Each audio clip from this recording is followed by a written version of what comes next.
Waalaikumsalam warahmatullahi wabarakatuh. Yang terhormat Kepala SMP 1 Kertakanyar, yang terhormat Wakasek SMP 1 Kertakanyar, kemudian yang terhormat Bapak Ibu Dewan Guru yang telah bersedia hadir untuk mengikuti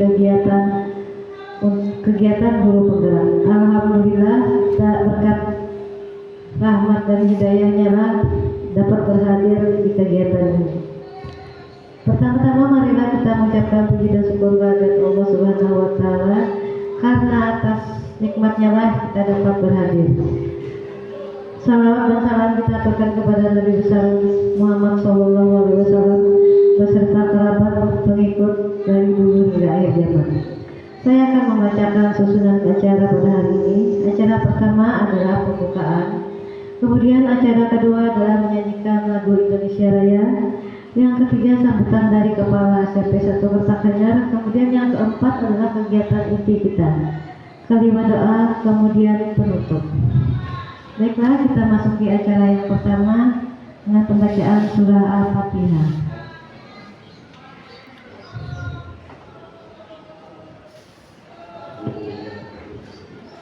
Acara yang kedua adalah menyanyikan lagu Indonesia Raya. Dimohon Bapak Ibu bisa berdiri.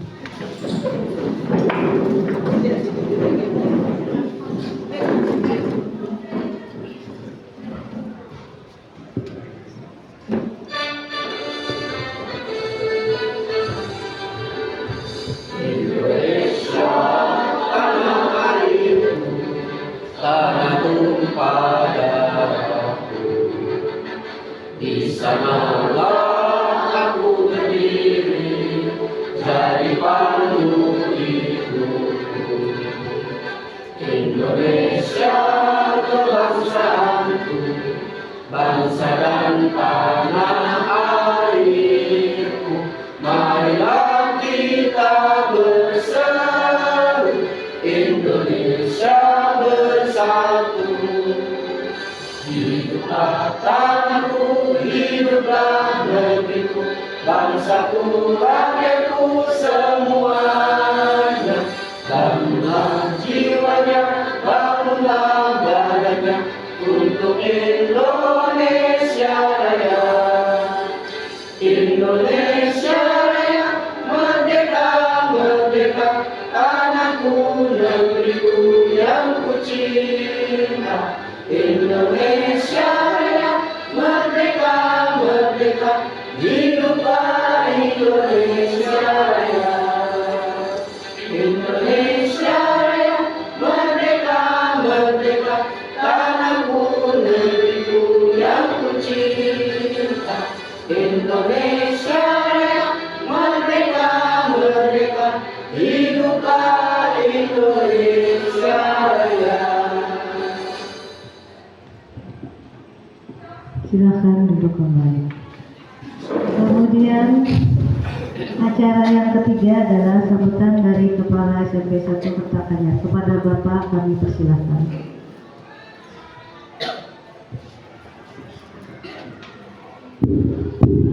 Bismillahirrahmanirrahim. Assalamualaikum warahmatullahi wabarakatuh. Waalaikumsalam warahmatullahi wabarakatuh. Sekali lagi, Assalamualaikum warahmatullahi wabarakatuh. Waalaikumsalam warahmatullahi wabarakatuh. Terima kasih. Pertama dan utama, marilah kita sama-sama memuji dan syukur kepada Allah Subhanahu wa taala. Karena rahmatnya lah kita saat ini masih dalam keadaan sehat walafiat, tidak kekurangan apapun, sehingga kita masih bisa mengikuti kegiatan kita, yaitu pada hari ini kegiatan kita yaitu untuk rekan aksi nyata dari teman kita, yaitu calon guru penggerak. Salam dan salawat mari kita berikan kepada kita Nabi besar Muhammad Sallallahu Alaihi Wasallam, keluarga, sahabat, dan pengikut beliau yang setia hingga akhir zaman. Terima kasih kepada pembicara yang telah berkenan saya untuk sedikit menyampaikan patah dua patah kata tentang kegiatan ini. Dan saya ucapkan juga terima kasih pada teman-teman yang telah berhadir mengikuti undangan dari rekan kita yaitu Ibu Roda dan Ibu Erlina untuk menghadiri atau mengikuti kegiatan yaitu untuk melaksanakan aksi nyata sebagai salah satu syarat untuk menjadi guru penggerak. Bapak Ibu sekalian yang saya hormati, pada kurikulum Merdeka yang diluncurkan oleh Dinas Pendidikan Pusat atau Dirjen Pendikbud, yang mana salah satunya adalah kita harus mengikuti sebagai guru penggerak. Dan guru penggerak ini sifatnya wajib bagi kawan-kawan sekalian, terutama yang usia di bawah 50 tahun. Nah, karena apa? Karena dalam kegiatan guru penggerak ini, teman-teman sekalian, seluruh kegiatan tercover di guru penggerak. Nah, oleh karena itu, teman-teman, sebagai guru, maka kalian pun wajib melaksanakan ini. Nah, dalam kegiatan guru penggerak ini nanti ada tahap-tahap yang perlu Bapak Ibu ikuti.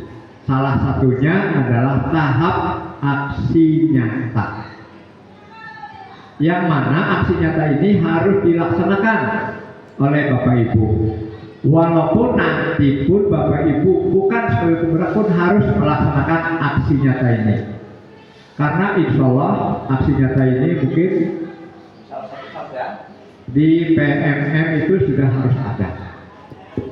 Maka itu Bapak Ibu sekalian, dalam kegiatan ini kebetulan ya rekan-rekan kita ada 2 guru kita yang mengikuti guru penggerak yang sudah lulus di angkatan 7 dan 8. Sebetulnya kita juga banyak ya teman-teman kita yang ikut di angkatan 2 dulu ada. Angkatan 2 dulu ada nggak? Angkatan 6 ya, Ibu Sophia angkatan berapa? 7. Terus Ibu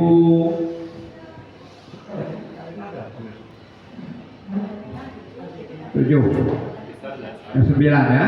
Dan untuk angkatan 11 ada yang ikut nggak? Badilah ikut? Ya Alhamdulillah.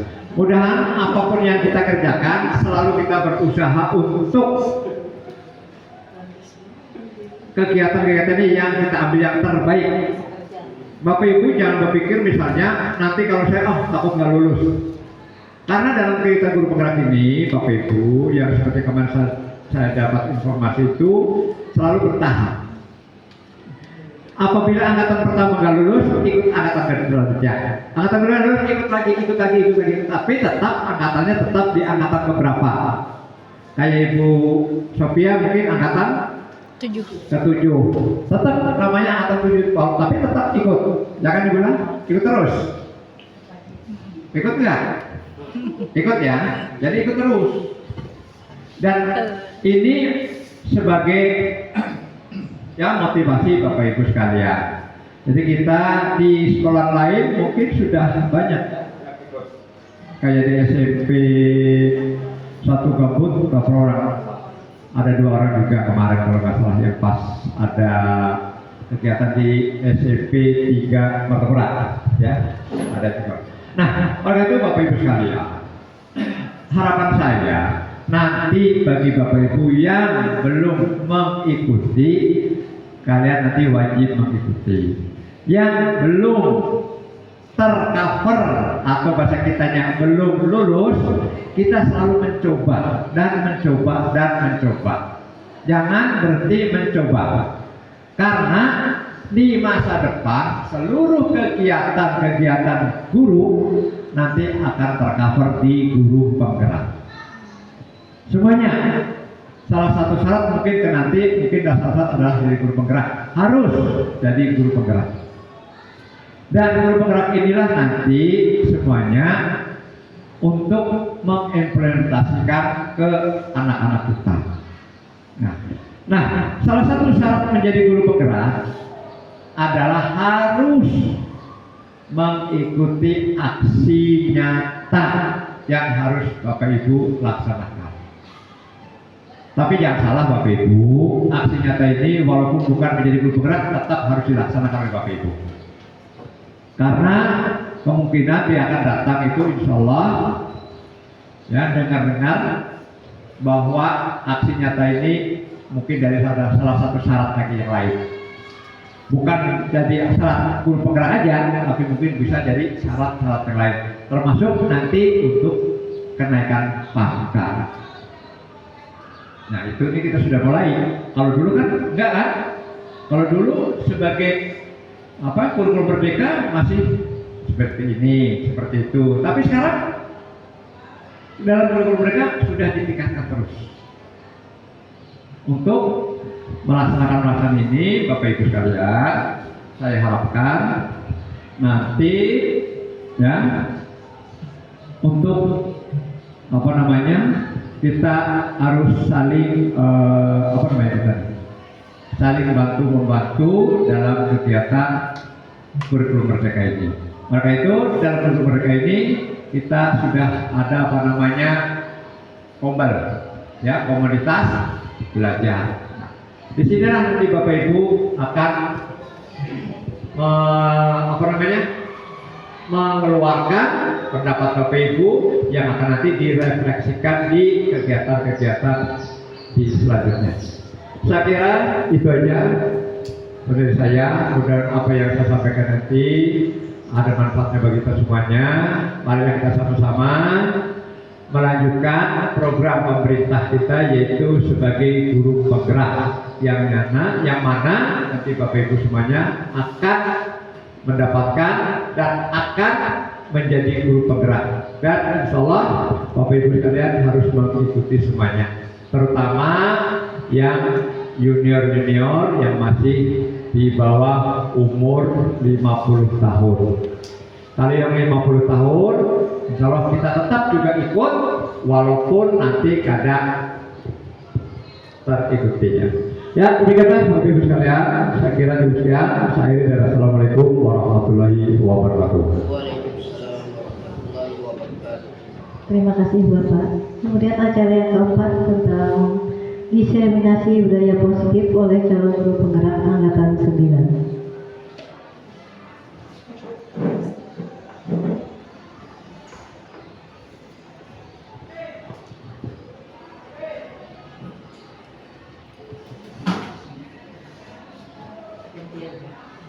Assalamualaikum warahmatullahi wabarakatuh. Waalaikumsalam warahmatullahi wabarakatuh. Sebelum kita memulai, kita melakukan ice breaking dulu lah Bapak Ibu. Jadi kita melatih otak kiri dan otak kanan, biar jiwa dan raga kita berada di sini. Nah, jadi ulun contohkan pertama. Kalau gajah itu besar ya Ibu, Pak. Gajah besar, ya kan? Kalau semut kecil, ya. Kemudian kalau ular,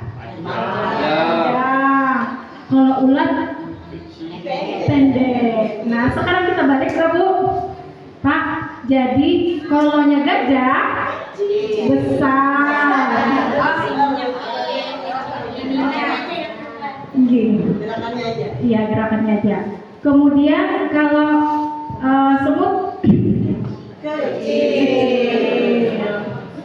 Kemudian kalau ular panjang. Kemudian ular pendek. Ya, kita mulai lah. Silakan berdiri.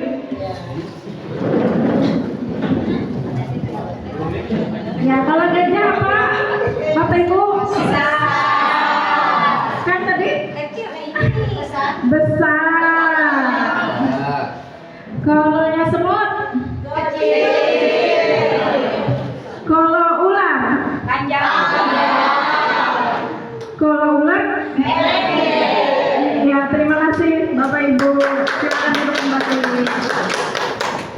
Baik, saya di sini bukan berarti lebih banyak tahu ya Bapak Ibu, tapi saya ingin mengimbaskan apa yang telah kami dapatkan di dalam program guru penggerak.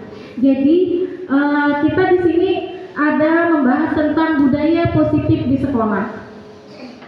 Silakan lanjut. Ya. Pendahuluannya yaitu latar belakang sebelum kita membahas budaya positif. Latar belakangnya menurut Ki Hajar Dewantara.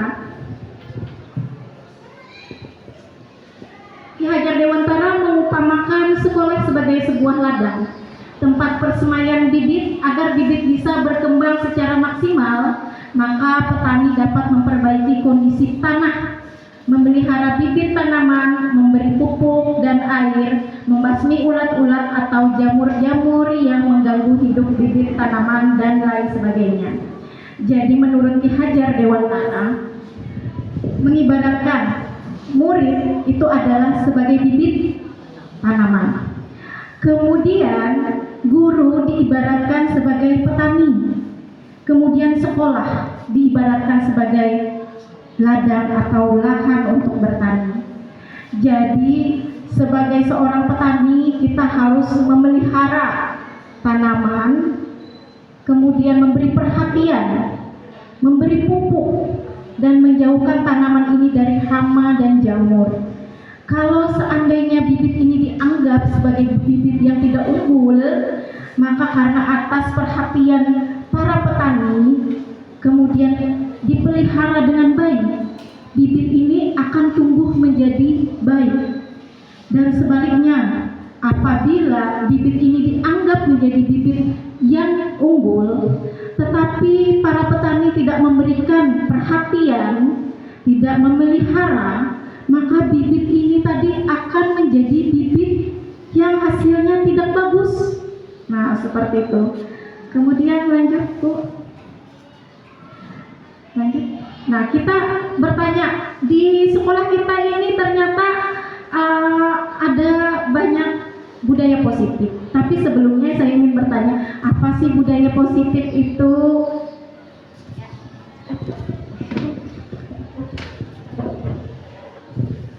Budaya positif salah satunya memberikan contoh baik kepada sesama, sehingga akan mempengaruhi sikap-sikap semua siswa yang ada di sekolah, salah satunya dengan cara menjaga kebersihan lingkungan, dengan cara menjaga hubungan dengan sesama, dan tidak membuli kepada sesama rekan yang ada di sekolah. Terima kasih.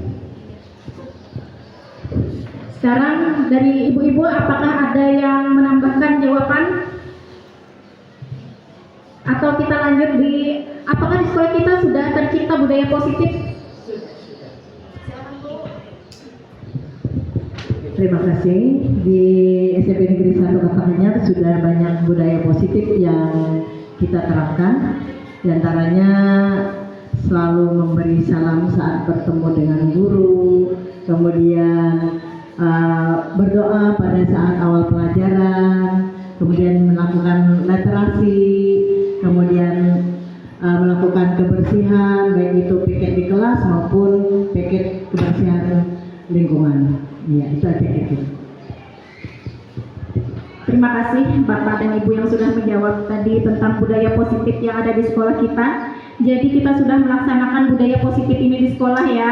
Misalnya seperti adanya Jumat Takwa, Jumat Bersih, Jumat Kreasi. Nah, itu termasuk dari budaya positif. Kemudian ada tulisan yang di depan, ada 5S. Senyum, salam, sapa, sopan, santun. Nah, itu adalah termasuk dari budaya positif. Nah, kita buka budaya positif itu apa? Budaya positif merupakan perwujudan dari nilai-nilai kebajikan atau keyakinan universal yang diterapkan di sekolah. Selama ini barangkali kita sebagai guru merasa kewajiban mengontrol perilaku murid agar memiliki perilaku sesuai dengan guru harapkan. Perwujudannya, guru sering memberikan hukuman kepada murid yang melakukan kesalahan dan memberikan imbalan atau penghargaan terhadap perbuatan baik yang dilakukan murid. Karena itulah budaya positif ini kita laksanakan agar anak itu melakukannya secara sadar. Contohnya seperti piket di kelas, piket kebersihan, kemudian Jumat bersih. Kalau anak-anak terbiasa, akhirnya mereka melakukannya secara sukarela. Akhirnya menjadi budaya yang akan berkelanjutan walaupun mereka tidak di dalam sekolah kita. Nah, seperti itu.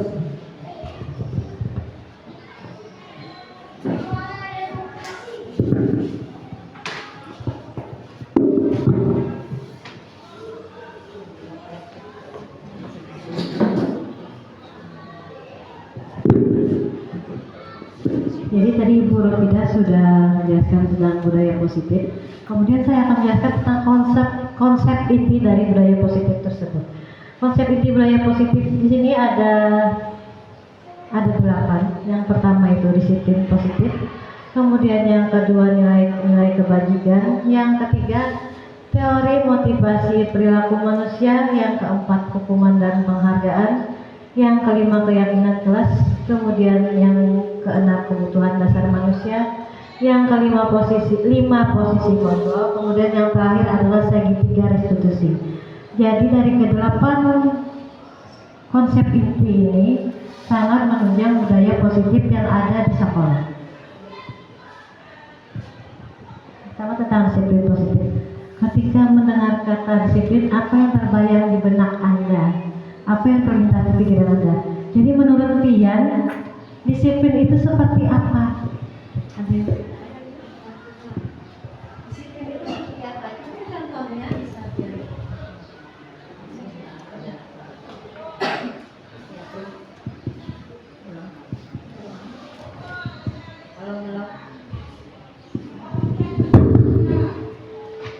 Ya, terima kasih. Ketika kita mendengar kata disiplin, itu jelas terbersit merupakan satu tata aturan yang sudah melekat, yang biasa sudah diterapkan dalam kehidupan sehari-hari. Walaupun mungkin secara tidak sadar kita telah melakukan yang namanya disiplin tersebut.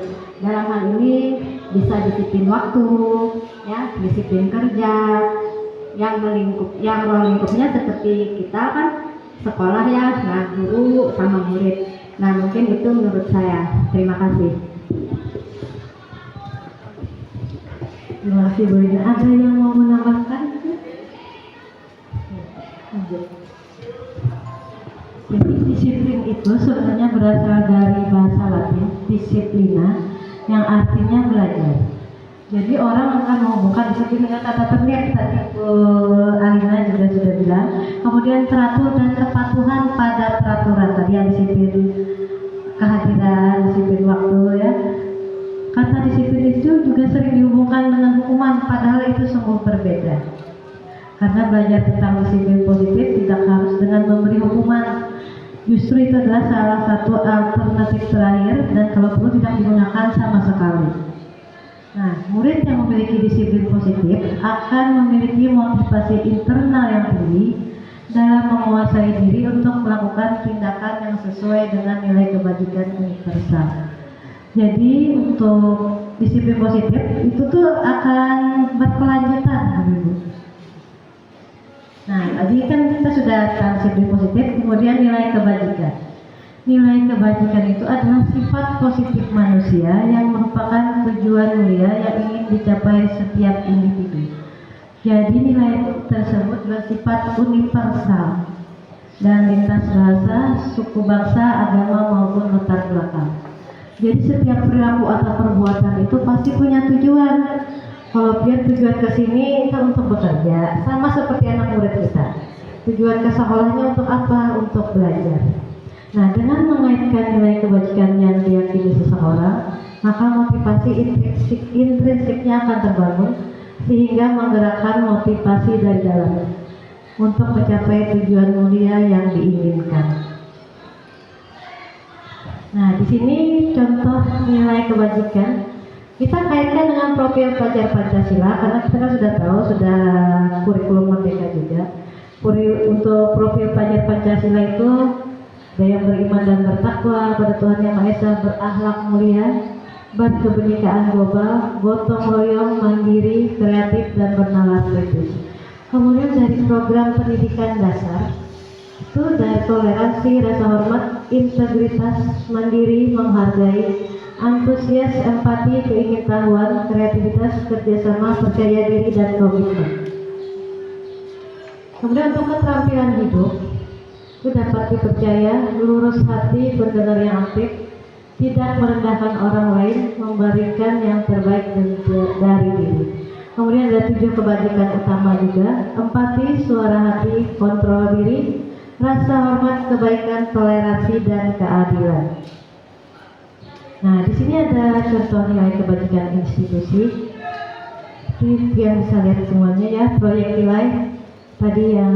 Kemudian untuk di sekolah itu juga ada.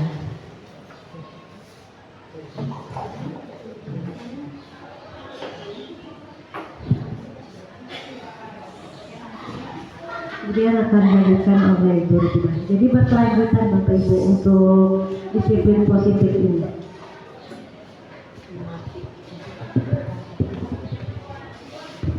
Nah, jadi ada pertanyaan. Sebagai seorang guru, saat Anda hadir mengajar di kelas tepat waktu, motivasi apakah yang mendasari tindakan Anda? Kira-kira apa sih motivasi Bu Hantian? Siapa yang ingin menjawabkan? Ayo, Bapak Ibu.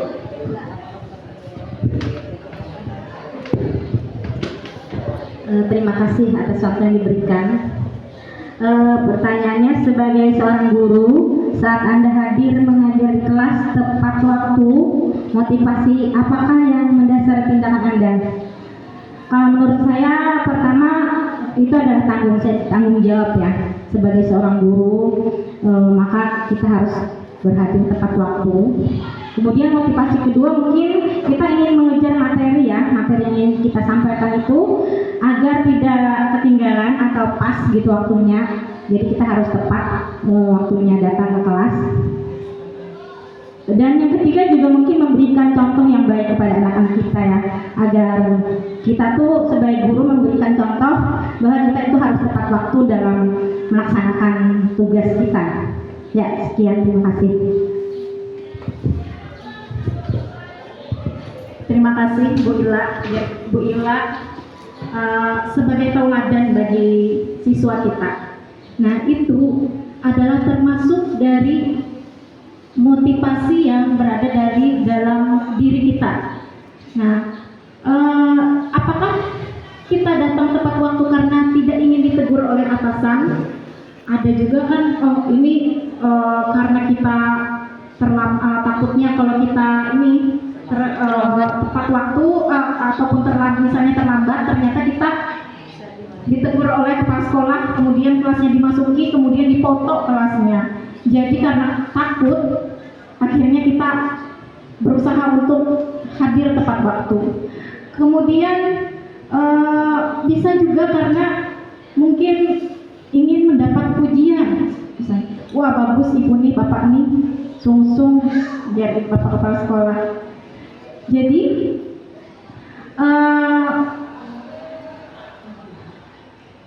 Anda ingin mendapatkan pujian dari atasan Anda dan mendapat penghargaan sebagai karyawan atau guru berprestasi. Anda ingin menjadi orang yang menghargai waktu dan menghargai diri Anda sendiri sebagai teladan bagi murid. Kemudian tindakan Anda sebagai guru adalah contoh bagi murid kita. Kemudian ini ada 3 teori motivasi perilaku murid. Di sini ada 3. Pertama adalah motivasi eksternal.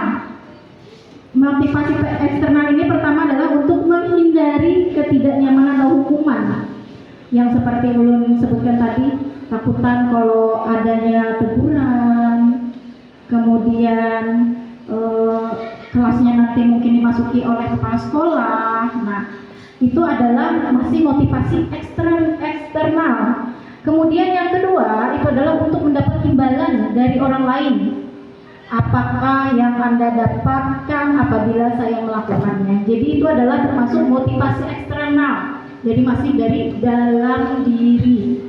Kemudian ada motivasi internal. Itu adalah termasuk dari tujuan disiplin positif, yaitu untuk menghargai diri sendiri. Oke, lanjut.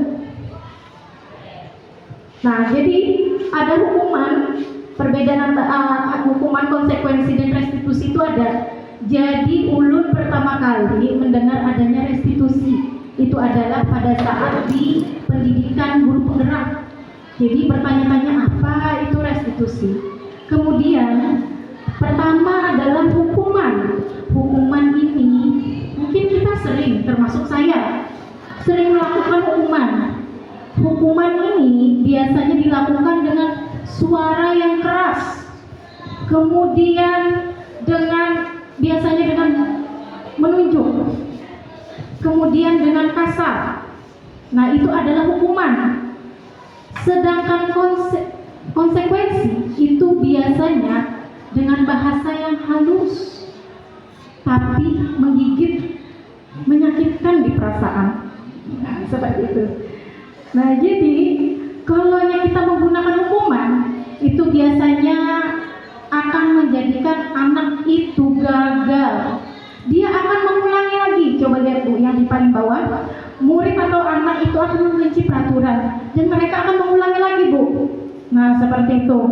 Kemudian kalau konsekuensi pun, anak-anak biasanya berusaha untuk tidak mengulang lagi, tapi dia bukan dari dalam diri mereka, tapi lebih ke menghormati, menghargai dengan aturan. Nah, sekarang ada restitusi. Restitusi ini nanti kita kalau ada anak itu yang salah, kita menggunakan restitusi dengan segitiga restitusi. Jadi kita akan menggunakan pertanyaan-pertanyaan pemantik.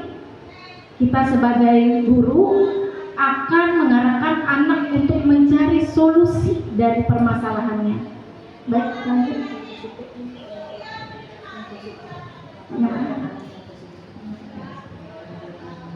Lanjut.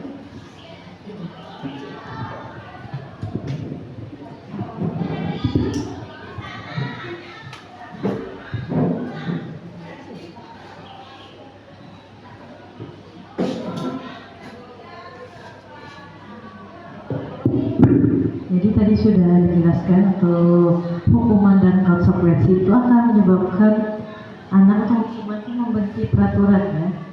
Kemudian untuk konsekuensi anak itu netral. Untuk restitusi murid akan menghargai dirinya dan orang lain. Nah, kemudian ini ada tindakan guru. Yang pertama, mencatat 100 kali di dalam buku kalimat, saya tidak akan terlambat lagi karena terlambat ke sekolah. Jadi menurut Bapak Ibu ini termasuk hukuman atau konsekuensi? Yang pertama, mencatat 100 kali di dalam buku kalimat, saya tidak akan terlambat lagi karena terlambat ke sekolah. Itu hukuman atau konsekuensi? Konsekuensi. Yang lain bagaimana? Kasih berarti konsekuensi. Kemudian yang kedua, lari mengelilingi lapangan basket 2 kali karena terlambat hadir di sekolah. Hukuman. Oke, yang kedua hukuman. Yang ketiga bagaimana? Murid diminta untuk push up 15 kali karena tidak menggunakan masker ke sekolah. Hukuman. Jadi yang pertama tadi konsekuensi, yang kedua hukuman, yang ketiga hukuman.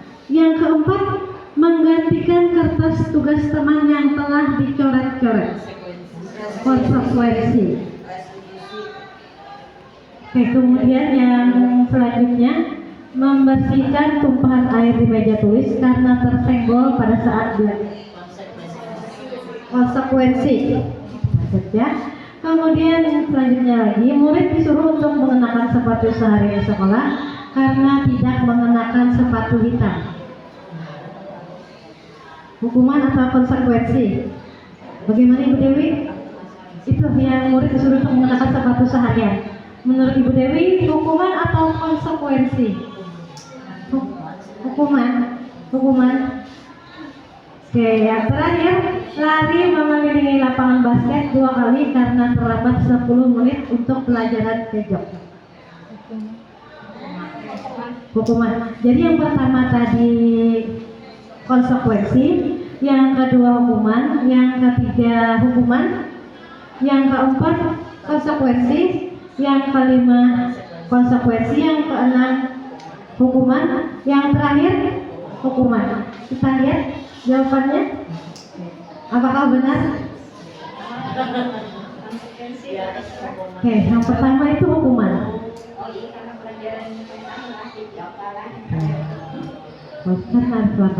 Yang pertama tadi hukuman, yang kedua itu juga hukuman, yang ketiga hukuman, kemudian yang keempat itu konsekuensi, yang kelima konsekuensi, yang keenam hukuman, yang terakhir konsekuensi. Oke, hukum oleh penghargaan. Penghargaan itu tidak efektif apabila benda yang peristiwa diinginkan itu dibuat dengan persyaratan. Jadi kalau misalkan disuruh apa, nanti hadiahnya itu, jadi itu tidak akan efektif untuk anak-anak. Iya, ada janjinya. Kalau misalkan pian lulu misalkan menghasilkan berapa, dapat mencatat berapa, ibu kasih ini. Nah, itu tidak akan efektif untuk penghargaan. Kemudian jika mengharapkan suatu penghargaan dan tidak mendapatkannya, maka anak itu akan kecewa, serta kemungkinan lain kali tidak akan berusaha dengan keras. Jadi kalau misalkan memberikan suatu penghargaan, jadi harus terus-menerus diberikan penghargaan. Bu, misalkan ada rewardnya, pasti dia ingin terus. Jadi kalau misalkan tidak dapat reward, dia tidak akan melakukan hal itu lagi. Nah, ini penghargaan merusak hubungan. Jika seseorang diberi penghargaan, jadi yang orang lain iri. Misalkan anak ini, oh bagus nakai, dipuji temannya, dipuji oleh gurunya, kemudian teman yang lain merasa iri, jadi kan merusak hubungan dengan temannya. Itu. Kemudian seorang guru ketika memberikan penghargaan, besar kemungkinan muridnya termotivasi hanya untuk menyenangkan gurunya. Oh, biar guruku senang, biar aku tuh dianggap bagus terus oleh guru. Kemudian penghargaan menciptakan persaingan, dan persaingan menciptakan kecemasan. Ya, mereka yang percaya bahwa mereka tidak memiliki kesempatan, itu akan mengerti, coba, aku kayaknya harus bisa juara. Jadi tidak akan mencoba lagi anak itu. Ini yang ketiga itu penghargaan menghukum. Penghargaan menghukum, mereka yang tidak mendapatkan penghargaan itu akan merasa paling dihukum. Jadi kalau misalkan ada peringkat atau misalkan kejuaraan aja kan ada 1, 2, 3, yang merasa nomor 2 itu merasa gagal juga, dia merasa tidak nyaman dirinya. Penghargaan dan hukum adalah hal yang sama karena keduanya mencoba mengendalikan perilaku. Jadi pada dasarnya orang itu tidak suka dikendalikan dalam jangka waktu yang lama. Penghargaan akan terlihat sebagai hukuman. Jika suatu penghargaan diharapkan namun Anda tidak mendapatkannya, Anda akan merasa dihukum. Itu yang ketiganya.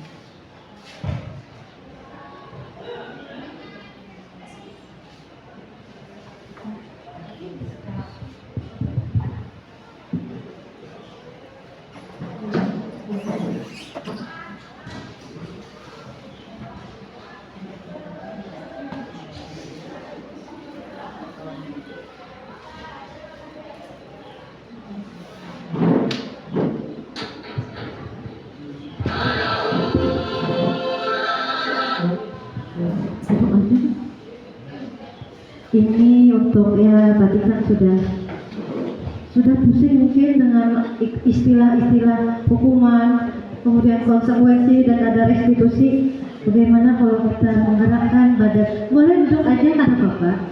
Biar bergerak, ya. Refresh dulu sejenak.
Ya, kita menuju ke keyakinan kelas. Lanjut Bu. Ya, dulu kita tahunya peraturan kelas. Peraturan kelas itu sering kita terapkan dulu ya. Jadi dalam peraturan kelas itu kita akan mencari peraturan yang bersifat positif. Kemudian peraturan kelas ini akan berkembang menjadi keyakinan kelas. Kemudian keyakinan kelas akan menciptakan lingkungan yang positif sampai pada akhirnya menjadi budaya yang positif. Nah, kemudian yang menjadi pertanyaan adalah mengapa keyakinan kelas? Kenapa tidak peraturan kelas saja? Ada yang bisa menjawabkan? Bapak Ibu bisa menjawabkan? Kenapa tidak peraturan kelas saja? Kenapa harus keyakinan kelas?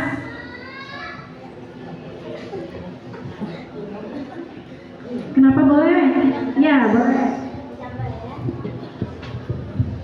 Ya, terima kasih atas kesempatannya. Kalau menurut pendapat pribadi Ulun, kenapa harus keyakinan kelas? Memang ini baru ya. Selama ini kita biasanya peraturan kelas, kesepakatan bersama seperti itu. Tapi kalau menurut hemat Ulun, kalau dari keyakinan kelas itu kayak dari internal. Ya, dari internal. Kalau peraturan kelas itu yang dari eksternal. Jadi kayak ada keterpaksaan lah. Ini kalau misalnya keyakinan itu dari dalam dirinya sendiri, sehingga ada kesadaran untuk melaksanakan apa yang sudah menjadi keyakinan kelas. Seperti itu. Terima kasih. Terima kasih Bu Laili atas jawabannya. Jadi, keyakinan kelas itu biasanya berdampak positif. Seperti yang disebutkan oleh Bu Laili, itu biasanya pengaruh dari dalam diri. Sedang peraturan, anak-anak itu biasanya takut kalau melanggar peraturan. Nah, seperti itu.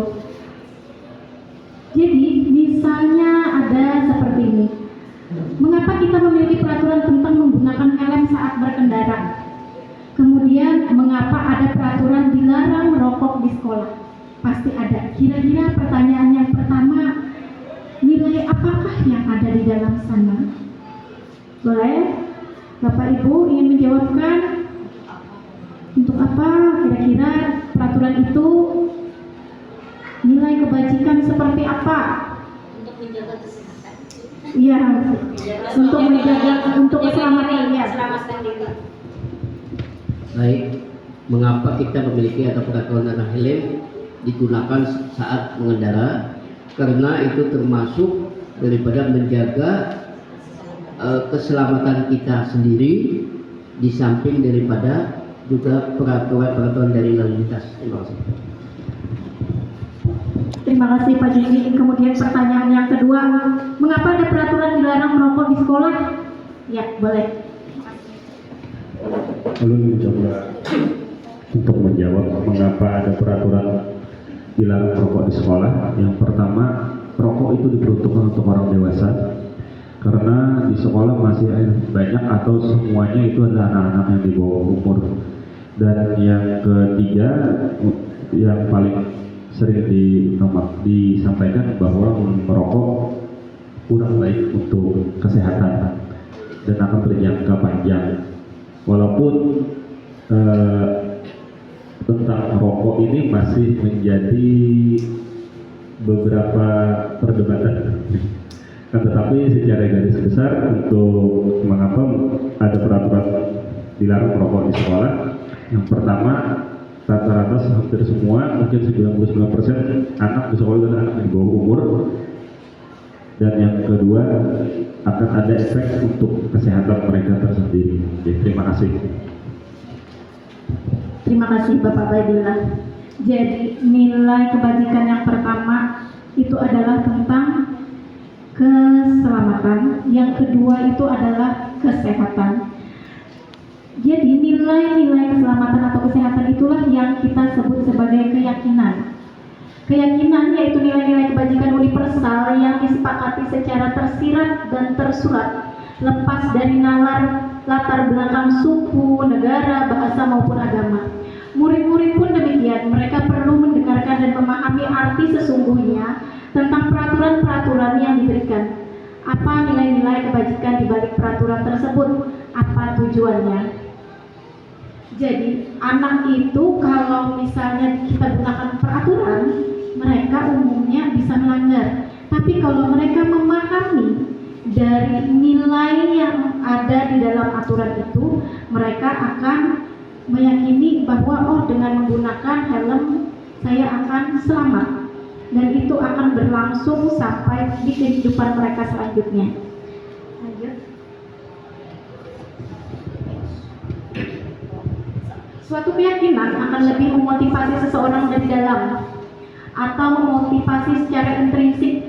Seorang akan lebih tergerak dan bersemangat untuk menjalankan keyakinannya daripada hanya sekedar mengikuti serangkaian peraturan yang mengatur mereka harus berlaku segini atau segitu yang membuat ketidaknyamanan dan keterpaksaan. Keyakinan kelas merupakan metode untuk menimbulkan kembali disiplin positif yang didasari oleh motivasi dari dalam diri melalui proses curah pendapat dan pada akhirnya disepakati bersama. Jadi Bapak Ibu pasti sudah membuat keyakinan kelas, ya kan? Maka dari itu kita bersama-sama ingin membuat keyakinan kelas.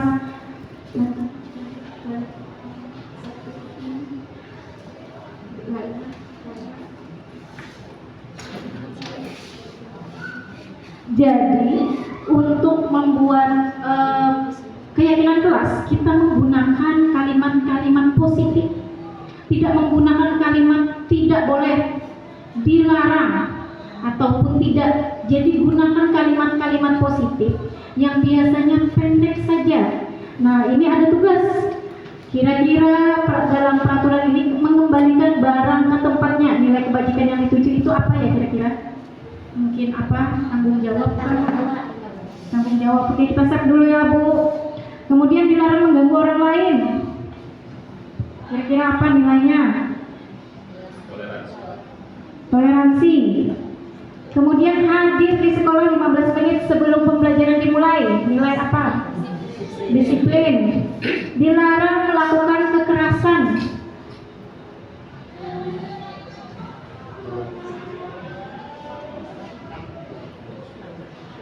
Bertanggung jawab ya Bu. Dilarang menggunakan narkoba. Kesehatan. Kemudian berganti atau menunggu giliran. Disiplin. Baik, kita buka apa jawabannya. Nah, ternyata ada pertama itu ada tanggung jawab, menghormati orang lain, kemudian menghormati orang lain dan komitmen, keselamatan, kesehatan dan keselamatan, kemudian menghormati orang lain dan bersabar. Lanjut.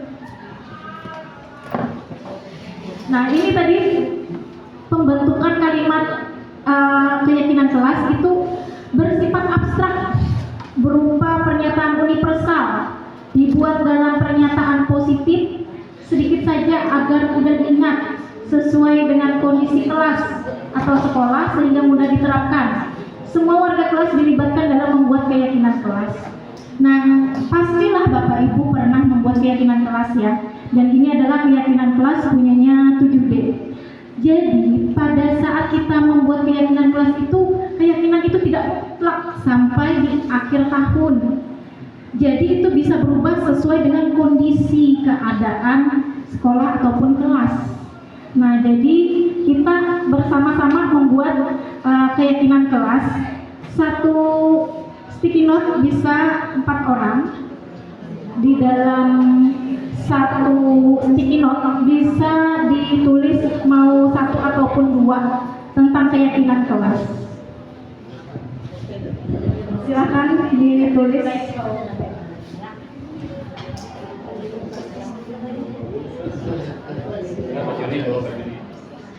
Di belakang.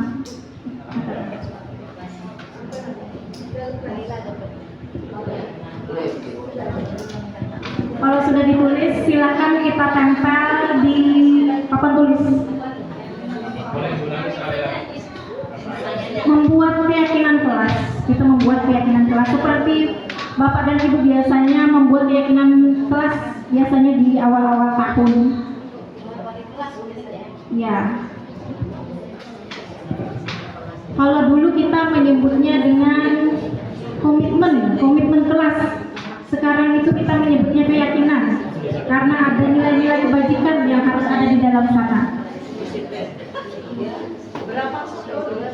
Boleh 2.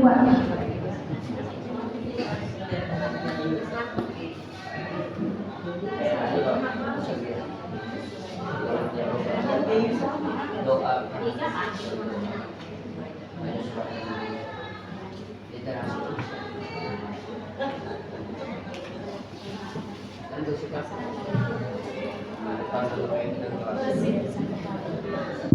Bersifat universal ya Bapak Ibu. Tidak boleh ada mengandung sara, karena harus universal, global.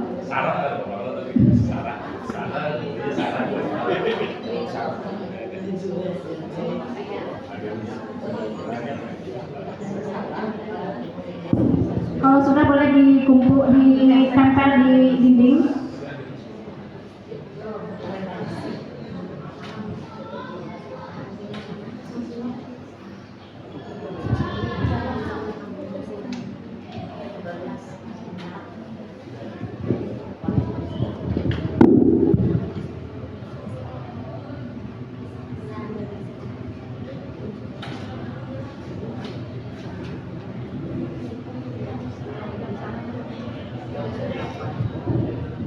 Bapak Ibu yang sudah, silahkan boleh menempel ke dinding, ke papan tulisnya.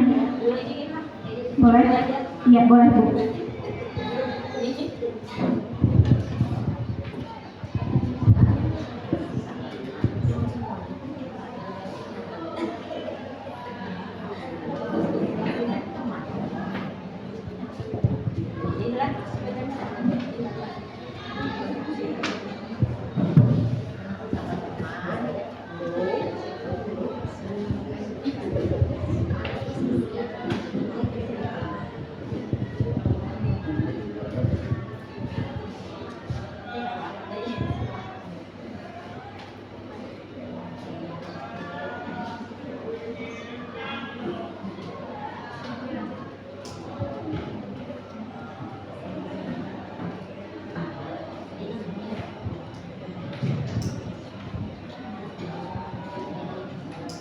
Baik, kita bacakan ya.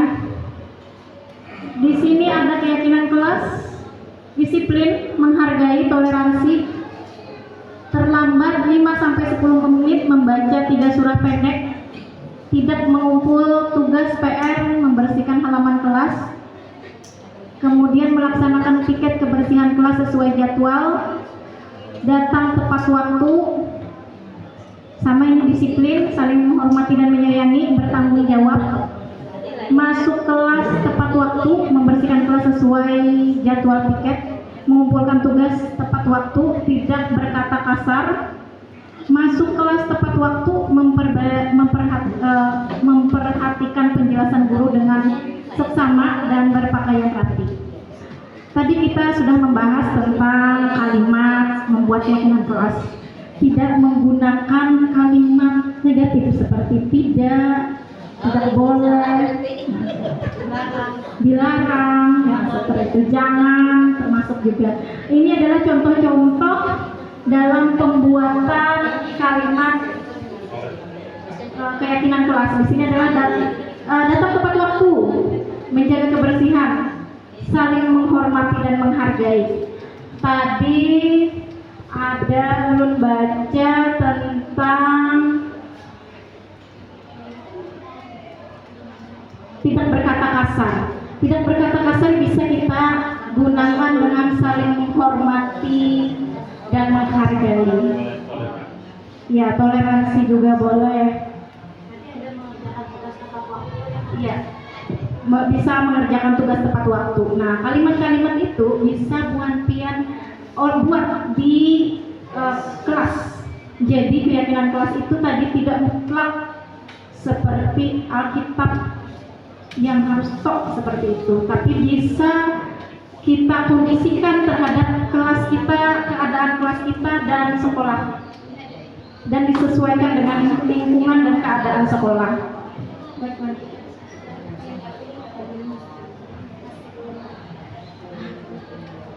Sekarang ada kebutuhan dasar manusia, di mana kebutuhan dasar manusia itu adalah seluruh tindakan manusia memiliki tujuan tertentu.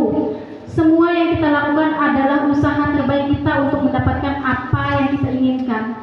Ketika kita mendapatkan apa yang kita inginkan, sebetulnya saat itu kita sedang memenuhi satu atau lebih kebutuhan dasar kita.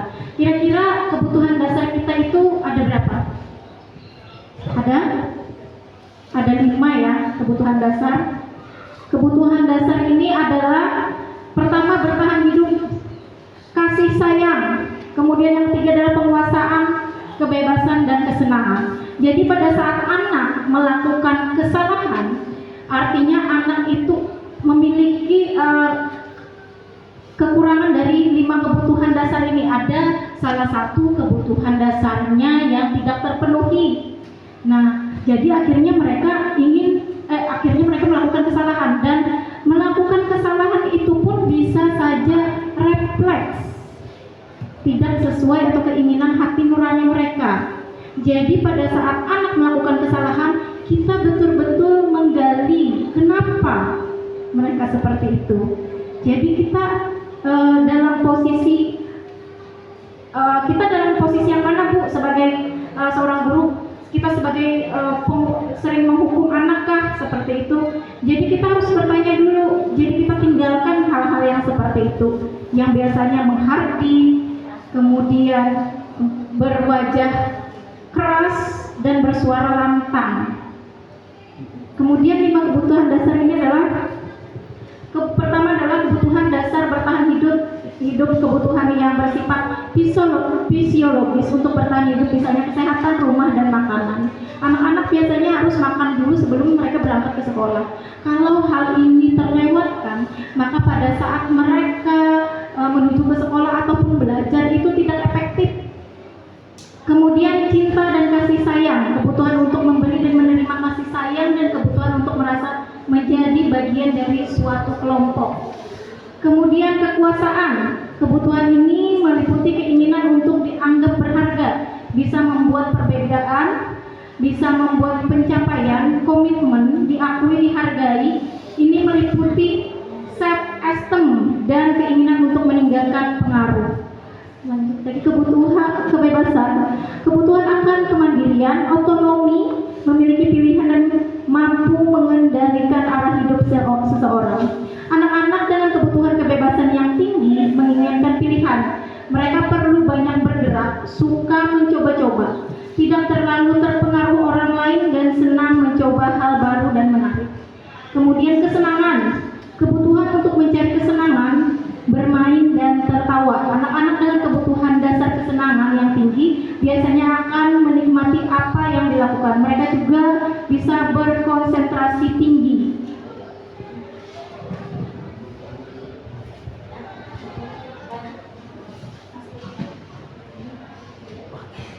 Nah, sekarang kita lanjut analisis kasus yang akan dilanjutkan oleh Bu Erlina.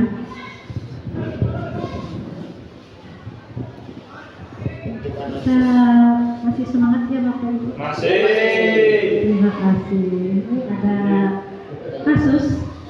Tahun ini Dimas genap berusia 17 tahun. Ia senang sekali ketika ayahnya mulai mengajarkan cara menyetir mobil. Setiap akhir pekan ia berlatih menyetir. Ia terlihat senang sekali berlatih sampai akhirnya ia bisa menyetir mobil dengan baik dan lancar. Ketika ibunya bertanya pada Dimas, apa yang membuat dia ingin bisa menyetir mobil? Ketika jawaban Dimas adalah seperti ini, kebutuhan apa yang ingin dia penuhi? Ini jawaban Bagas. Misalkan dia kata Bagas, aku merasa bangga dan keren. Kebutuhan apa yang dia? Dimas sebenarnya Dimas, maaf salah hati. Tadi kan Dimas menyetir mobil. Ketika dia menjawab, aku merasa bangga dan keren. Menurut Bapak Ibu, kebutuhan apa yang dia? Tadi kan ada 5 kebutuhan. Pertama bertahan hidup, kemudian kasih sayang, penguasaan, kesenangan, kekuasaan, power, merasa bangga dan keren. Oke. Kemudian kalau yang kedua, biar bisa jalan-jalan naik mobil sama temanku, kesenangan, bahasa Inggris gitu, fun, kesenangan. Kemudian yang ketiga, menyetir mobil itu seru. Kebutuhan apa? Mungkin bisa dilihatkan tidak yang kebutuhan tadi. Oke. Kebutuhannya itu yang pertama itu penguasaan, tadi yang power. Kemudian yang kedua, biar bisa jalan-jalan naik mobil sama temanku. Nah kalau temanku kan berarti berkawan. Jadi dia ingin merasakan kasih sayang dan rasa diterima oleh temannya. Kemudian yang ketiga, menyetir mobil itu seru. Nah kesenangan, fun ya tadi. Pertanyaannya, apa yang terjadi apabila salah satu atau beberapa kebutuhan dasar anak tidak terpenuhi?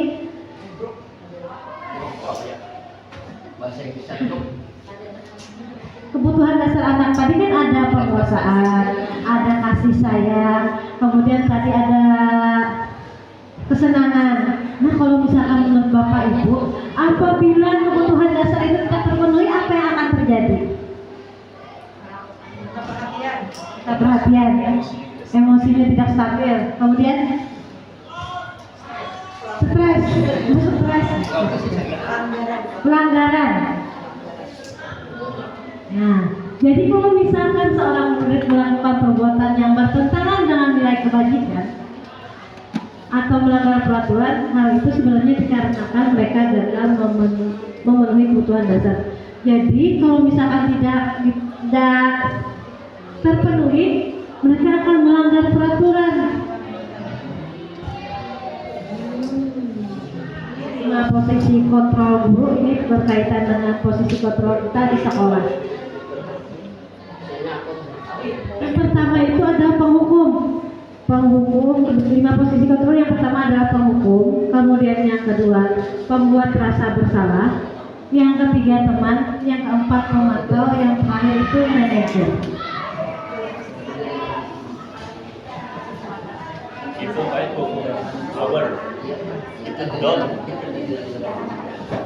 Kalau menurut Bapak Ibu, Puan-Dian ada di posisi yang mana? Posisi kontrol Bapak Ibu sebagai guru ada di posisi yang mana? Apakah penghukum, pembuat rasa bersalah, teman, pemantau atau manajer? Manajer, oke, manajer. Ya. Oke, mana tadi? Kalau Bapak Baiknya tuh apa? Posisi kontrol yang di mana? Penghukum? Teman. Kalau Bapak ini bagaimana? Pemantau. Kalau yang lain bagaimana? Kalau manajer tadi Ibu Dewi di posisi manajer. Kalau Ibu Nurliana pemantau. Ibu Anjar dia teman. Oh teman. Bapak Aidina ya. Ini posisi penghukum. Jadi biasanya penghukum itu menggunakan hukuman fisik atau verbal. Jadi orang yang menjalankan posisi penghukum senantiasa mengatakan bahwa sekolah memerlukan sistem atau alat yang dapat menekan murid lebih dalam. Jadi biasanya kamu itu selalu salah, kamu selalu terlambat. Pak kencang biasanya. Selalu pasti yang terlambat, pasti yang lambat mengerjakan tugasnya. Oke, ini kalau pembuat rasa bersalah, posisi ini biasanya guru akan bersuara lebih lembut. Jadi pembuat rasa bersalah akan menggunakan kelilingan. Misalkan kata-katanya, ibu sangat kecewa, ma perutnya pian lawan ibu nak. Biasanya seperti itu. Itu pembuat rasa bersalah. Bagaimana kalau kamu menghadapi posisi seperti ibu? Lebih kata-katanya lebih lembut. Jadi kemudian posisi ini murid akan memiliki penilaian diri yang buruk, merasa tidak berharga. Dan posisi teman, tadi ada posisi teman. Jadi posisi ini tidak akan menyakiti murid, namun akan tetap berupaya mengontrol murid melalui persuasi. Jadi biasanya kata-katanya, ayo bantu dong ibu nak, bantu ibu. Aku bisa, nanti Ibu bantu bereskan, silakan masuk dulu. Kemudian yang pemantau ya, posisi yang keempat. Memantau berarti mengawasi. Pertanyaan biasanya yang diajukan itu peraturannya apa? Apa yang telah kamu lakukan? Ini sanksi atau konsekuensinya apa? Yang kamu lakukan ini menurut kamu tuh sanksinya tuh apa? Oke. Posisinya kamu menggunakan stiker, tercatat. Jadi biasanya kan kalau pemantau tercatat berapa kali misalkan dia melakukan pelanggaran atau kesalahan, itu biasanya pemantau ini mencatat. Oke. Nah, yang terakhir itu adalah posisi manajer. Ibu Dewi masih posisi manajer ya, Bu Dewi. Jadi posisi manajer ini adalah posisi yang diharapkan oleh semua guru. Memang untuk mencapai hal ini itu bukan waktu yang sedikit aja, tapi perlu proses.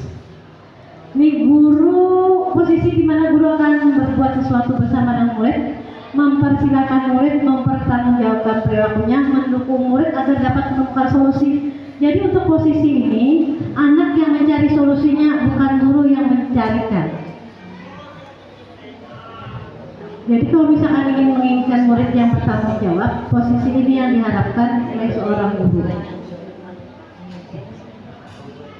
Nah, untuk kata-katanya, apa yang kita yakini tadi kan kita sudah buat yang benar-benar. Oh, kita harus saling menghormati dan menghargai, Bu.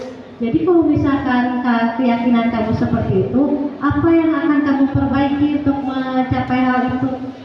Untuk posisi manajer, di sini ada videonya untuk lebih paham posisi kontrol guru.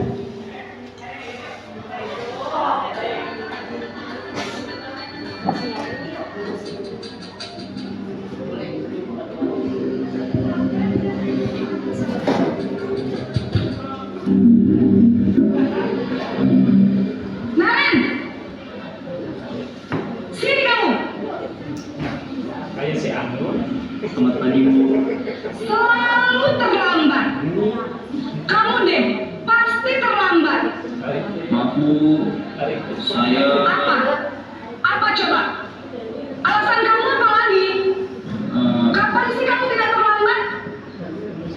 Malas sekali ya kamu jadi anak. saya Dasar pemalas. Gak kapok-kapok sih kamu. Sudah berapa kali terlambat? Sana, kamu keliling lapangan basket 2 kali. Kenapa saya harus ke lapangan basket, Bu? Kenapa? Kamu melawan ibu. Berani-beraninya jawab. Sudah terlambat, masih berani jawab pula.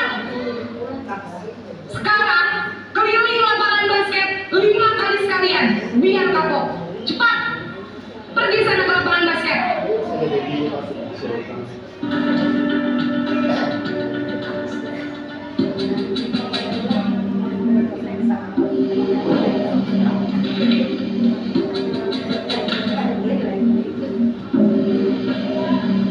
Naren!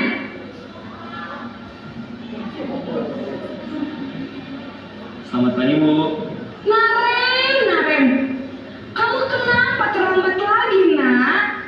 Ya Tuhan, Naren, kamu senang ya bikin ibu susah ya? Kalau kamu terlambat lagi, nanti ibu yang ditegur bapak kepala sekolah, nak. Disangka ibu tidak bisa membina kamu. Duh, gimana ini? Maaf, Bu. Duh, Gusti Naren, kamu suka ya kalau ibu ditegur bapak kepala sekolah? Terus, sekarang ibu harus tulis apa ini di buku absen? Ini kamu sudah sering terlambat loh. Ibu harus apa coba? Maaf, Bu. Maaf sekali. Ya sudah, lain kali jangan bikin ibu susah lagi ya, nak ya. Ibu tidak akan kuat lagi kalau kamu begini terus. Bisa jantungan kalau ibu ditegur bapak kepala sekolah. Sana cepat ke kelas. Maaf ya, Bu. Maaf sekali. Posisi pembuat rasa bersalah berbicara dengan nada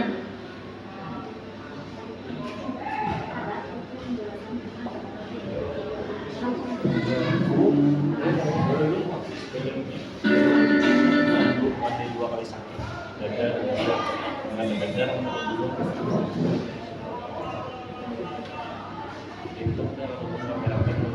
tadi kita melihat video lah, Bapak Ibu. Video itu adalah contoh-contoh bagaimana kalimat-kalimat yang biasanya penghukum.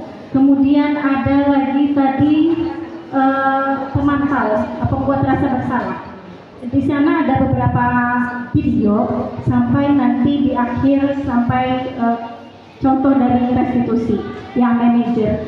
Jadi pada saat sekarang kita ini berada di posisi yang mana? Saya pernah berada di posisi penghukum. Pasti kita pernah berada di posisi penghukum. Karena apa? Anak membuat kesalahan, kita lihat lagi 5 kebutuhan dasar tadi. Kita tanyakan, karena di antara 5 kebutuhan dasar, apabila anak tidak terpenuhi, pasti akan menjadi masalah. Nah, seperti itu. Jadi ini adalah kalimat-kalimat yang biasanya dalam penghukum, akhirnya di sana dalam kalimat-kalimat di sana yang penghukum biasanya menggunakan biarkan saja nanti juga marah-marah lagi. Murid berkata seperti itu karena mereka sudah tidak menghargai, kemudian membuat orang merasa bersalah.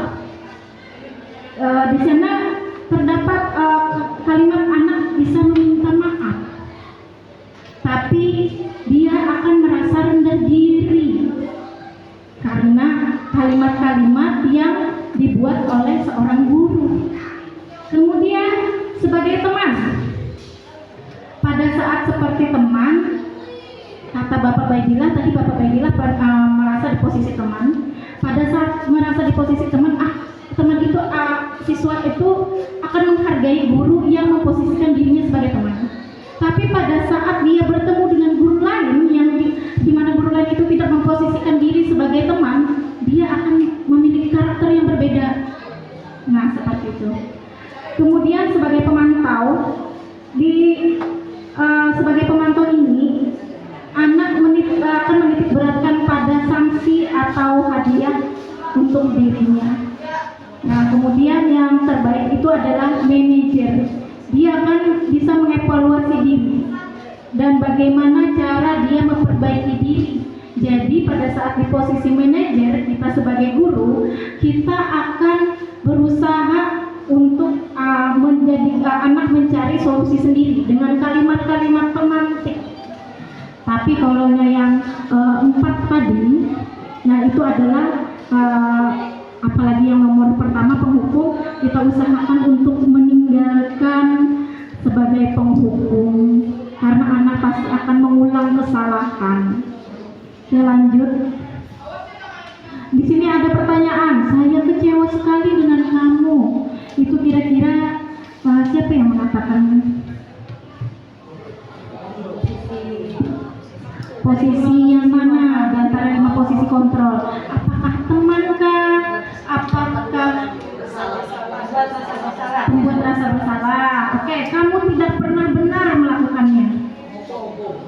Penghukum, kemudian ayolah lakukan demi ibu atau bapak. Sebagai ayolah sebagai teman. Apakah kamu mau mendapatkan stiker bintang hari ini? Pemantau. Bagaimana kamu bisa menyelesaikan masalah ini? Manajer. Kamu selalu yang paling terakhir.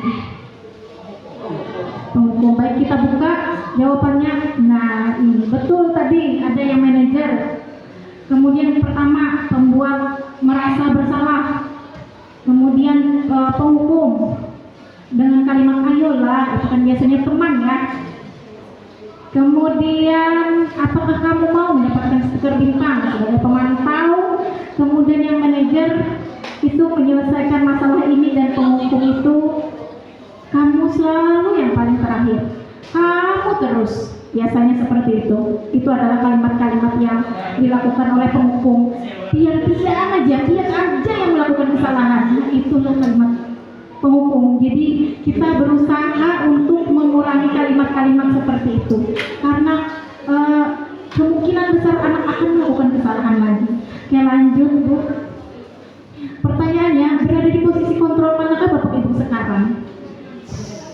wabarakatuh. Sama seperti tadi. Ya, diharapkan perubahan, ya kan. Kita lanjutkan lagi. Nah, yang paling bagus itu untuk menangani permasalahan anak itu adalah dengan menggunakan segitiga restitusi. Baru ini ulun pun menemukan atau mendengar kalimat restitusi pada saat pendidikan guru penggerak. Ternyata ada bagaimana caranya agar menyelesaikan masalah anak. Pertama itu kita adalah menstabilkan identitas. Ada kalimat-kalimat tertentu dalam melakukan penstabilan identitas. Jadi kita menstabilkan identitas ada misalnya dengan menggunakan ibu juga pernah melakukan kesalahan. Nah, seolah-olah anak itu tidak melakukan kesalahan yang besar sekali, yang fatal sekali. Jadi kita stabilkan identitasnya. Kemudian yang kedua, validasi tindakan yang salah. Kita tanyakan alasannya apa. Jadi anak melakukan kesalahan, misalnya seperti yang dilakukan Naren atau kemarin yang dilakukan oleh Muhammad Nasir. Ulun menanyakan, kenapa jadi alasan Nasir terlambat? Atau seperti Muhammad Maulana, pasti dia ada alasan tertentu. Kemudian kita menanyakan keyakinan, bisa menanyakan keyakinan kelas. Anak ini masih ingat tidak tentang keyakinan yang dibuatnya di dalam kelas? Masih ingat tidak? Misalnya kita bertanya, Nasir ingat tidak masih keyakinan kelas? Jadi kan anak masih ingat biasanya dengan keyakinan kelas karena dibuat bersama-sama dengan kesepakatan bersama. Kalau dia masih ingat, minta dia untuk menyebutkan keyakinan kelas. Lanjut. Restitusi adalah proses penciptaan kondisi bagi murid untuk memperbaiki kesalahan mereka, sehingga mereka bisa kembali pada kelompok mereka dengan karakter yang lebih kuat. Itu menurut dosen. Segitiga restitusi adalah sebuah tahapan untuk memudahkan para guru dan orang tua dalam melakukan proses untuk menyiapkan anaknya untuk melakukan restitusi. Ya. Tahapan restitusi ini adalah menstabilkan identitas, kemudian validasi tindakan yang salah, kemudian menanyakan keyakinan seperti yang ulun tayangkan tadi. Oke, kita lanjut. Nah, di sini untuk menstabilkan identitas itu ada kalimat-kalimat pemantik yang kita gunakan. Pertama itu, perbuatan salah ini tidak apa-apa. Kan setiap orang itu memiliki kesalahan. Tidak ada manusia yang sempurna. Saya juga pernah melakukan kesalahan seperti itu. Ibu juga pernah melakukan kesalahan itu. Ibu juga pernah terlambat. Nah, kemudian kita bisa menyelesaikan ini. Kamu berhak merasa begitu. Bapak atau ibu tidak tertarik mencari siapa yang salah, tapi mencari solusi masalah ini. Kemudian memvalidasi tindakan yang salah. Di sini ada kalimat-kalimatnya, yaitu padahal kamu bisa melakukan yang lebih buruk dari ini. Kamu pasti punya alasan melakukan ini. Kemudian kamu patut bangga pada dirimu sendiri karena kamu telah melindungi sesuatu yang penting buatmu. Yang terakhir, kamu boleh mempertahankan sikap ini, tapi kamu harus menambahkan sikap yang baru. Jadi anak itu tidak sangat merasa bersalah sekali. Jadi kita tidak menyalahkan anak 100% di dalam hal ini. Lanjut. Kemudian menanyakan keyakinan. Kita menanyakan keyakinan itu adalah langkah terakhir. Apa yang kita percaya sebagai kelas atau keluarga, misalnya ada keyakinan yang ada di kelas atau keyakinan yang ada di keluarga. Contohnya, biasanya kalau di rumah anak itu dibiasakan untuk bersih-bersih kelas. Setelah bersih-bersih kelas, mereka di rumah juga bersih-bersih, membersihkan kamarnya sendiri, tempat tidurnya sendiri. Nah, itu adalah keyakinan yang biasanya dibawa anak sampai keluar dari rumah ataupun sekolah. Kemudian apa nilai-nilai umum yang telah kita sepakati? Kemudian apa bayangan kita sebagai kelas yang ideal? Kemudian kamu mau jadi orang yang seperti apa? Nah, seperti itu. Itu adalah menanyakan keyakinan. Kita tanyakan hal-hal yang ada di dalam kelas seperti yang keyakinan tadi. Kalaupun tidak ada, kan bisa kita merubahnya lagi nanti sesuai sesuai dengan kondisi keadaan kelas dan sekolah, lingkungan sekolah. Oke? Nah, ini adalah ciri-ciri restitusi, bisa kita baca. Ada memperbaiki hubungan, kemudian tawaran bukan paksaan, kemudian fokus pada solusi. Nah, selanjutnya ini kita adalah menayangkan video. Video ini adalah video yang sebenarnya sudah termasuk dalam segitiga restitusi.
Nah, itu adalah video yang dimana video itu adalah terkandung dari segitiga restitusi yang diperankan oleh siswa kita sendiri, dan itu memang pernah terjadi.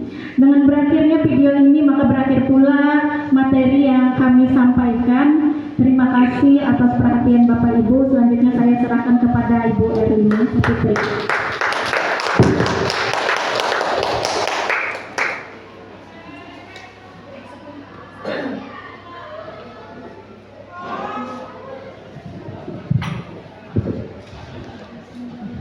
Terima kasih Bapak Ibu masih tetap setia berhadir di sini. Jadi yang saya memberikan refleksi apa yang dapat kita ambil dari hari ini. Sudah ya? Refleksi dari kita ada dari disiplin positif, dari nilai kebajikannya, kemudian ada tadi yang terakhir tadi segitiga restitusi, kemudian 5 posisi kontrol yang ada di dalam diri guru. Sudah ya?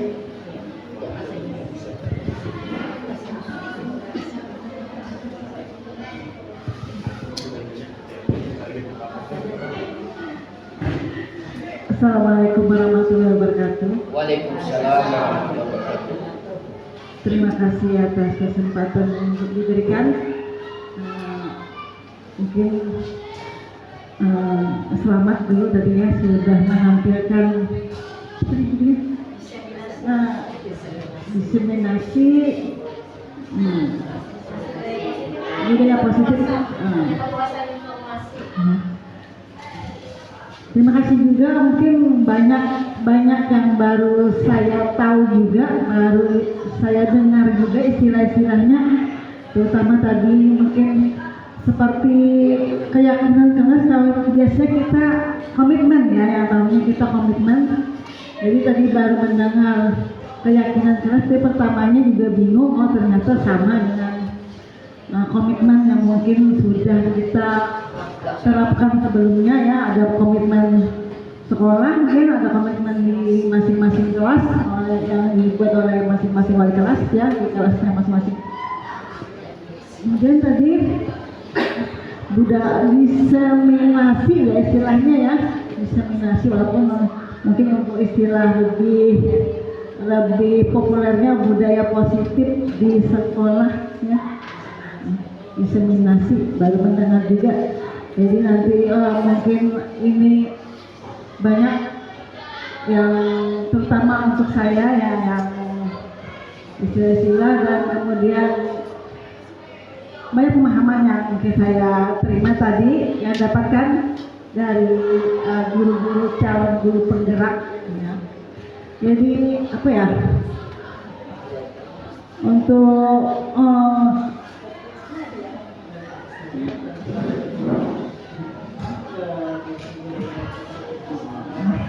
ya mungkin kita lebih bisa ya menerapkan budaya positif yang mungkin kita dapat istilah-istilahnya ya, walaupun mungkin sudah banyak juga yang kita terapkan di sekolah, walaupun mungkin istilahnya yang tidak kita pahami padahal sudah ada ya, sudah ada juga yang sudah ada, walaupun istilah-istilahnya yang berbeda tapi sebenarnya sama aja ya, sama aja. Jadi mengenai terakhirnya, alhamdulillah saya banyak mendapatkan budaya positif yang kita harus terapkan di sekolah ini ya. Nah mungkin saja tambahan atau refleksi, mungkin nggak tahu juga apakah ini namanya refleksi atau apa ya, tanggapan aja.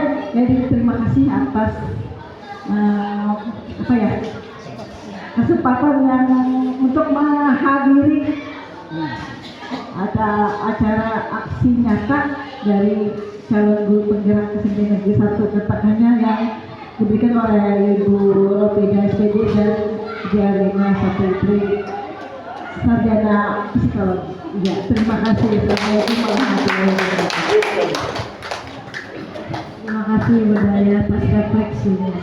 Jadi yang ingin saya sampaikan, semua ini tidak akan terjadi apabila tidak ada kolaborasi dari semua pihak.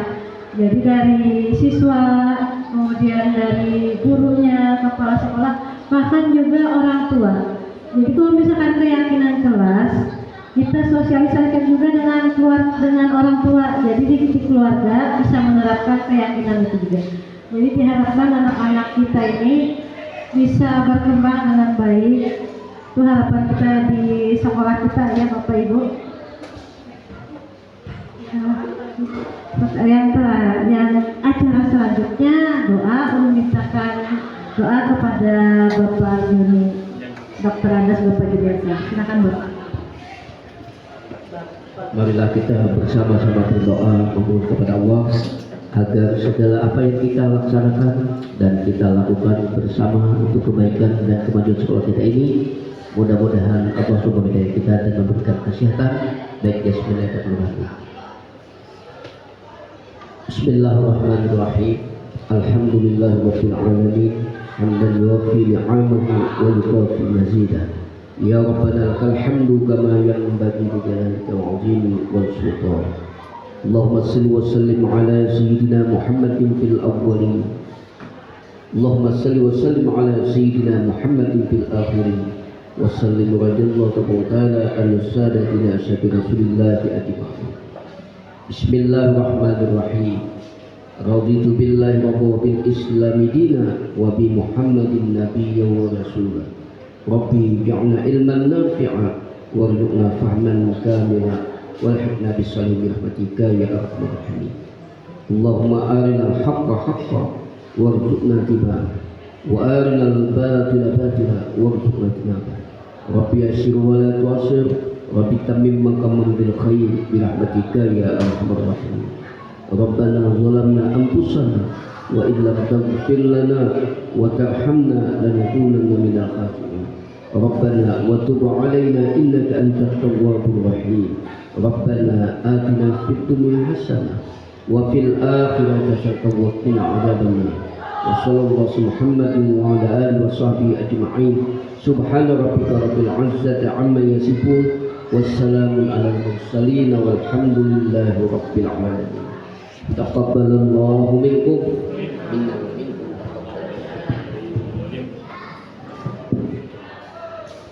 Untuk menutup acara ini, marilah kita dengan bacaan hamdalah. Alhamdulillah. Terima kasih Bapak Ibu atas kesediaan waktunya hari ini. Bisa di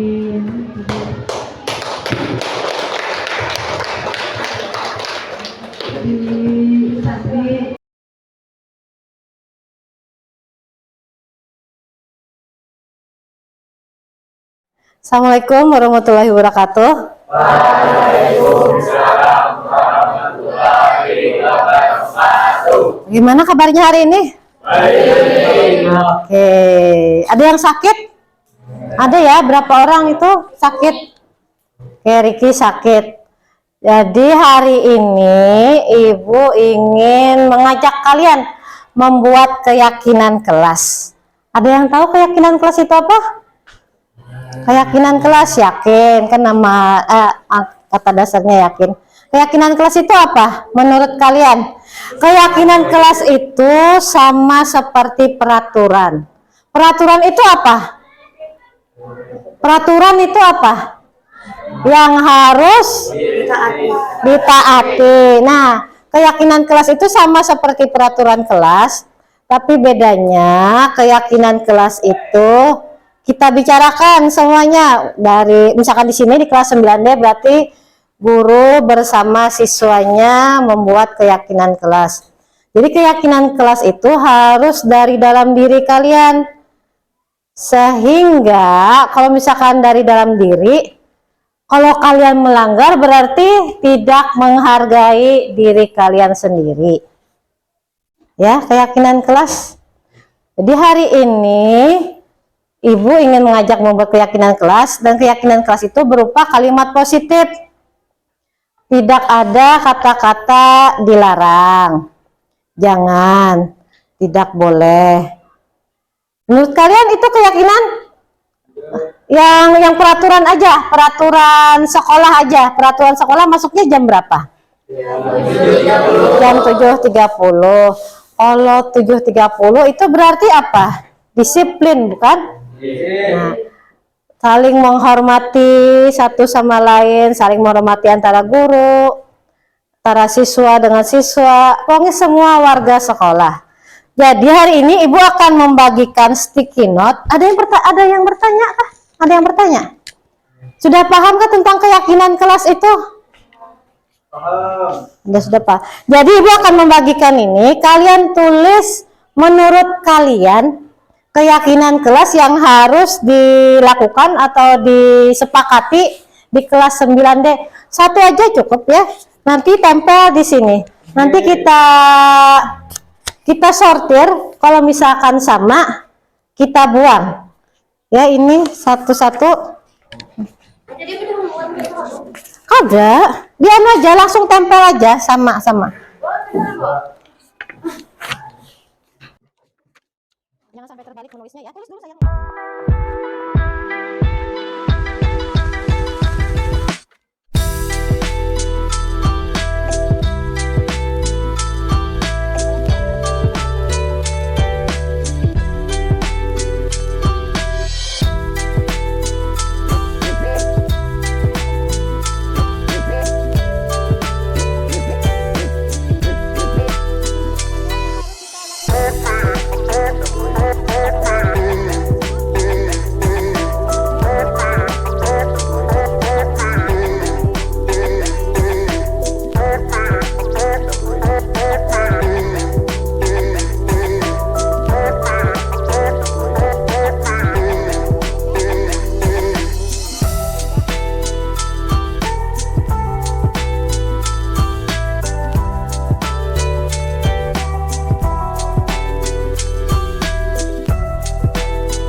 semua? Berarti ini sudah menandatangani keyakinan kelas. Jadi Ibu harapkan semua bisa menjalankan keyakinan kelas ini dan tidak melanggarnya. Ini jadi Ibu sebutkan lagi ya, yang keyakinan kelas kita menjaga kebersihan, kemudian bersikap jujur, saling menyayangi, bertanggung jawab, sopan, saling menghargai, menghormati, kemudian disiplin dan mandiri. Ibu harap kalian bisa menumbuhkan keyakinan dari dalam diri sehingga tidak akan melanggar keyakinan itu sampai akhirnya peraturan tetap terjaga di sekolah kita. Itu saja. Ada yang ingin ditanyakan lagi? Tidak ada. Terima kasih. Assalamualaikum warahmatullahi wabarakatuh. Waalaikumsalam warahmatullahi wabarakatuh.